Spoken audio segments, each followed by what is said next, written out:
नमस्कार दोस्तों, राधे राधे, सबको प्रणाम, सबको नमस्कार और एक बार आपका फिर से इस प्लेटफॉर्म पर हार्दिक स्वागत और अभिनंदन है। जैसा कि आप सब लोगों को पता है कि आज इस एपिसोड के अंदर अपन बात करने वाले हैं ओवर थिंकिंग की, कि हमारे दिमाग के अंतर्गत अत्यधिक जो विचार आते हैं, अधिकांश जो विचार उत्पन्न होते हैं, उन विचार आने के पीछे कारण क्या है, क्यों हमारा दिमाग इतना हर किसी बात पर, या अपन ये कह सकते हैं कि अनौपचारिक बातों के ऊपर विचार करता रहता है, जो निरुद्देश्य होती है या बिना किसी परिणाम की होती है, उसके बावजूद भी हमारे अंदर विचार आते।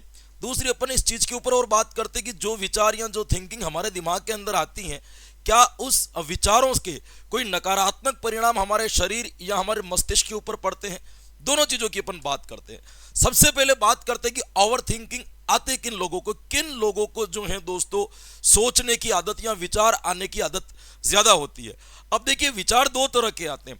एक विचार आते हैं जिसे अपन कहते हैं आत्मसंप्रत्यात्मक विचार, जो अपने खुद के कंसेप्ट क्लियर करने के लिए हम विचार करते हैं। उन विचारों को हम चिंतन कहते हैं। उन विचारों को अपन क्या कहते हैं? चिंतन कहते हैं। एक जो आते हैं वो अनौपचारिक विचार आते हैं, जिसका कोई संबंध नहीं होता। जैसे हमारे दिमाग में ऐसे ही रात को सोए और रात को सोते सोते हमारे दिमाग में ऐसे ही विचार आया कि हमारे घर में किसी की मृत्यु हो गई है, उसको लेकर के जा रहे हैं। ऐसे ही हमारे दिमाग में विचार आ रहा है कि किसी की शादी है, उसमें नाच रहे हैं। ऐसे ही विचार आ रहा है कि किसी व्यक्ति को हमने पा लिया, उसके साथ में घूम रहे हैं, ये कर रहे हैं, वगैरह वगैरह। ऐसे ही विचार आ रहा है कि हमें नौकरी मिल गई और हम नौकरी का आनंद ले रहे हैं। ऐसे जो विचार होते हैं वो अनौपचारिक होते हैं, निरुद्देश्य होते हैं। ये विचार आते किन लोगों के अंदर है, पहले ये समझिए। इसका मनोविज्ञान बड़ा तगड़ा है। संबंध सबका सबकॉन्शियस माइंड से है, अचेतन मन से है। देखिए कि आपको पता है कि नींद व्यक्ति की मूलभूत आवश्यकता है। ऐसे लोग जिनका शारीरिक परिश्रम कम होता है, तो उनकी नींद की जो क्षमता है वो धीरे धीरे घटती चली जाती है। क्योंकि आपको पता है कि मानसिक रूप से व्यक्ति थकेगा नहीं, शारीरिक रूप से व्यक्ति थकेगा नहीं, तो नींद की क्या होती है? कमी होती है। तो जिन लोगों के अंदर अनिद्रा का दोष पाया जाता है, सामान्यतः उन लोगों के दिमाग में विचार भी बहुत ज्यादा अधिक आते हैं, या उनके अंदर विचार आने की शक्ति भी क्या होती है? बहुत ज्यादा आती है। हर कुछ, रात को 9 बजे सो गए, 3 बजे तक नींद नहीं आई, अपन सोचे जा रहे हैं, हर कुछ विचार आए जा रहे हैं और कल्पना किए जा रहे हैं 4 घंटे तक, निरुद्देश्य, उसका कोई परिणाम नहीं है। तो अनिद्रा से जुड़े हुए लोगों के अंदर विचार ज्यादा आते हैं। एक ऐसे लोगों के अंदर विचार ज्यादा आते हैं जो लोग तनाव या अवसादग्रस्त है, जो टेंशन में चल रहे हैं या डिप्रेशन में चल रहे हैं। ऐसे लोगों के अंदर भी विचार की प्रवाहात्मकता बहुत ज्यादा होती है। उनको भी अनौपचारिक का निरुद्देश्य विचार सबसे ज्यादा आते हैं, है ना। उनके अंदर तो घातक विचार भी आता है, मैं मर जाऊं, अपने आप को समाप्त कर दूं, वगैरह वगैरह।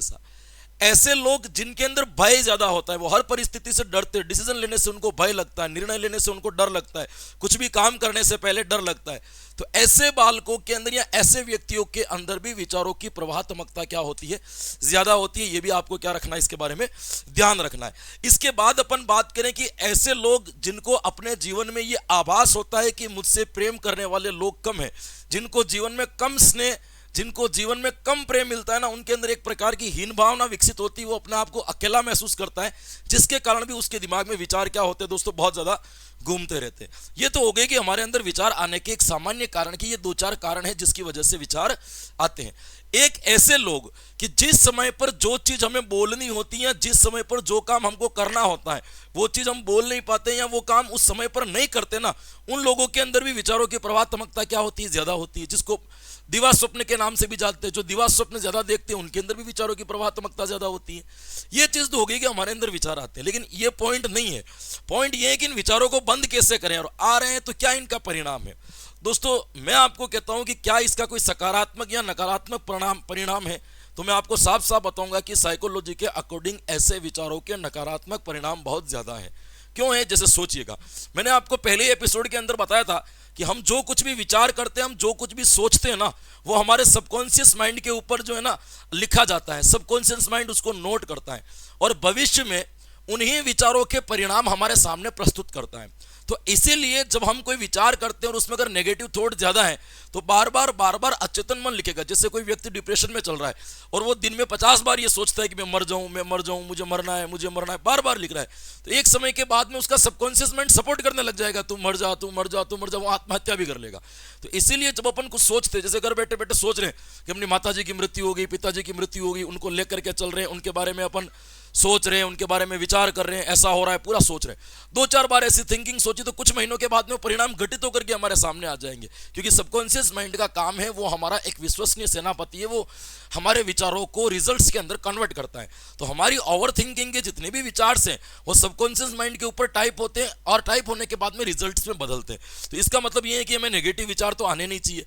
अब आ रहे हैं तो इनको रोका कैसे जाए। नकारात्मक परिणाम तो बहुत नेगेटिव परिणाम है इसके, जीवन विनाश हो जाएगा जिन लोगों के अंदर विचार शक्ति बहुत ज्यादा है, क्योंकि वो न डिसीजन ले सकेंगे, न वो समायोजन कर सकेंगे, न उनके चेहरे पे कभी मुस्कान होगी, न उनके चेहरे पे कभी प्रसन्नताएं आएगी।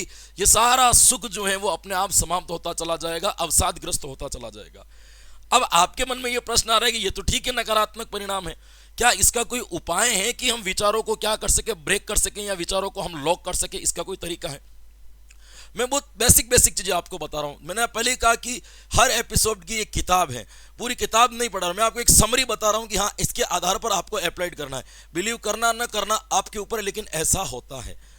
सबसे पहला काम ये कीजिए कि शरीर आपका व्यस्त रहे न रहे, आपका दिमाग व्यस्त रहना चाहिए। अब आप कहोगे कि सर हमारे दिमाग में तो विचार आ रहे हैं, तो दिमाग पहले से ही व्यस्त है। ऐसा नहीं है, विचार को उद्देश्यपूर्ण तरीके से आपको व्यस्त करना है। प्रतिदिन दिमाग को 12 से 13 घंटे काम करवा करके उसको इतना थका दो कि आपके जो अनिद्रा की समस्याएं वो धीरे धीरे अपने आप क्या होती चली जाए, समाप्त होती चली जाए। तो मानसिक रूप से व्यक्ति जितना थकेगा उतनी ही उसको नींद आएगी, और नींद आएगी तो विचारों में अपने आप क्या हो जाएगी, कमी आएगी। पहला चीज तो आपको यह है कि मानसिक किताबें पढ़ो, है ना, कुछ बिजनेस के बारे में सोचो, कुछ नहीं हो रहा है तो गणित के सवाल करने लग जाओ, कुछ भी करो, दिमाग को बिजी करो, मानसिक गतिविधियों को बढ़ाओ। नंबर 2, सोशल मीडिया, टेलीविजन से जुड़ी हुई चीजों को आप कम करें, क्योंकि आप उनके अंदर कोई चीज देखते हैं, किसी मूवी को देखते हैं, कोई गाना देखते हैं, फिर उस गाने को इमेज करते हैं, उस एक्टर की जगह पर अपने को रखते हैं, और फिर आप जो अपनी कल्पनाएं शुरू कर देते हैं। तो जो लोग serial, social media, reels, Facebook, Instagram वगैरह इनका आवश्यकता से ज्यादा प्रयोग कर रहे हैं, उनके पास में भी क्या आते हैं दोस्तों, इनके विचार आते हैं। तो प्रयास करके इनको भी क्या किया जाए, कम किया जाए। दूसरा, हमारे अंदर क्या है कि कुछ ऐसी ग्रंथियां बनी हुई है जो नकारात्मक ग्रंथियां हैं, जो हमारी असफलताएं हैं, जो हमारे अंदर भय हैं, जो हमारी चिंताएं हैं, उन्होंने हमारे अंदर एक ग्रंथियां विकसित कर दी है, जिसकी वजह से हम अंदरूनी कमजोर होते चले जा रहे हैं। इनके वजह से हमारे अंदर विचार ज्यादा आ रहा है। तो इनके लिए आप एक आइडिया है, हफ्ते में एक दिन एकांतवास किया करें। एकांतवास कह रहा हूं मैं, अकेलापन नहीं कह रहा हूं। एकांतवास के लिए आपको कहीं जाना नहीं है, कुछ नहीं करना है। एक ऐसा कमरा जिसके अंदर न सोने के लिए बिस्तर है, न पढ़ने के लिए किताबें हैं, न चलाने के लिए मोबाइल है, न देखने के लिए टीवी है, कोई सुख सुविधा नहीं है। उस कमरे के अंदर आपको पहले प्रयास में आधा घंटा, फिर प्रयास में घंटा, फिर 2 घंटा, कम से कम 2 घंटे तो आप रखें। उस कमरे में अपने आप को बंद कर दें। अब आप जैसे उस कमरे के अंदर बंद हो गए तो आपके पास करने के लिए कुछ नहीं है, दिमाग पूरा खाली है। दिमाग खाली है तो अचेतन मन की ग्रंथियां क्या करेगी, जोर करेगी।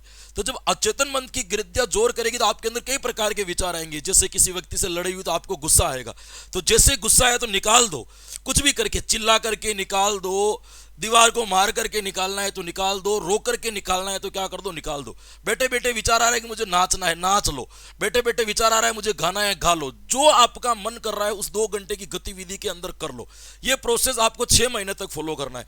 6 महीने तक हफ्ते में 2 घंटे का आप एकांतवास करते हो तो मैं लिख के दे रहा हूं, आपके विचारों की जो प्रभात्मकता है या ओवर थिंकिंग की जो आपके समस्या है, उस समस्या के अंदर 80 से 90% क्या हो जाएगा, इसका इलाज हो जाएगा। ये एक मनोवैज्ञानिक तरीका है। इसके अलावा कोई नहीं है कि आप दिमाग को संतुलन बनाए रखें, सुबह जल्दी उठें, ये खाना खाएं, वो खाना खाएं, इससे कोई फर्क नहीं पड़ता है, क्योंकि हमारे विचार सबकॉन्शियस माइंड से आ रहे हैं। तो सबकॉन्शियस माइंड के अंदर जो गलत ग्रंथि हैं उनको हमें क्या करना पड़ेगा, शांत करना पड़ेगा, तब हमारी ओवर थिंकिंग क्या होगी, बंद होगी। और उनको बंद करने का एकमात्र तरीका एकांतवास किया जाए, ये सबसे बढ़िया तरीका। और दूसरा, दिमाग को अधिक से अधिक क्या रखा जाए, उद्देश्यपूर्ण तरीके से व्यस्त रखा जाए, अपने आप आपके ओवर थिंकिंग की समस्याएं क्या हो जाएगी, समाप्त हो जाएगी। तो आशा करता हूं कि आज की क्लास में जो अपने ओवर थिंकिंग के बारे में समरी और शॉर्ट तरीके से पढ़ा वो आपको अच्छा लगा होगा, बेहतरीन लगा होगा।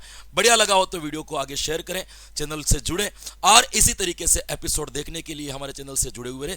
Thank you so much. Radhe Radhe and जय हिंद।